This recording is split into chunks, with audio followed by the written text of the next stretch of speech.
Good morning, everyone. This is Paul with Denver Decks, and this morning we're going to be talking a little bit about fire pits. Now, there are a couple of locations that we install fire pits. One is over a concrete patio, and the other is over a deck. We can build them round, we can build them square. If it is going onto a deck, there is a very specific way the deck needs to be framed to be able to accommodate it. But if it's going onto concrete, our concrete is structural and will more than support the actual fire pit. Now, you've got a couple of options when you're going with the fire pit.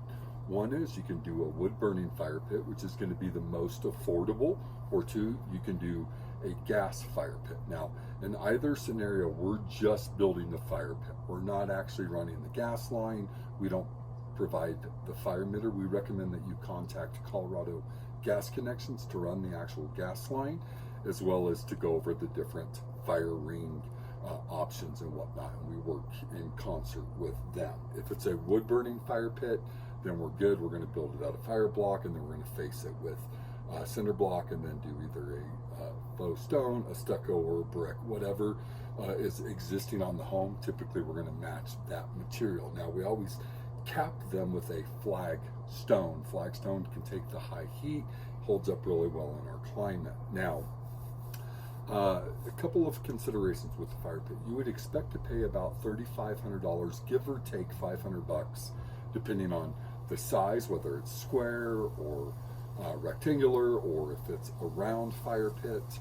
And then, of course, you have the consideration of what it would cost to run the gas. Now, running the gas, you rarely are able to just tie into a stub off of the back of the house. The reason being is the builder is running those stubs to be able to provide whatever appliance would be connected to it. So oftentimes a homeowner will say, well, I've got a gas line on the other side of the wall, so it'll be easy enough. But unfortunately, it needs to run from the main inside the utility room or from the actual meter at the front of the house. So you could be looking at anywhere from an additional $3,000 to $5,000 to actually run that gas line, and then the fire ring and the valves and everything else involved.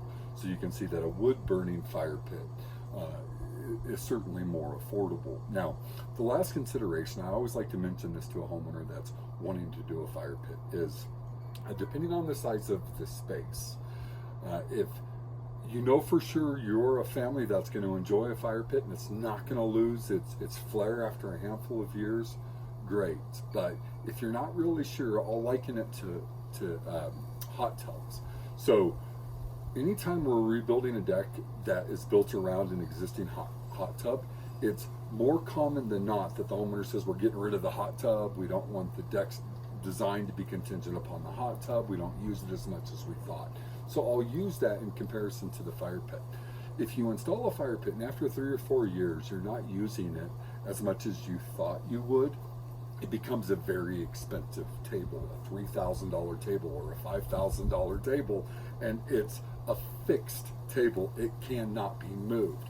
So depending on the size of your deck or the size of your patio, wherever that fire pit is, you want to think about the fact that if you don't use it as much as you thought you would, are you going to be okay giving up that real estate on the deck? Hopefully that makes sense. So with that being the case, I always mention to homeowners that they do make really nice portable units. They're not as convenient because they typically need a propane tank stored underneath, but they've come a long way in their aesthetic. So you can get a really nice portable fire pit.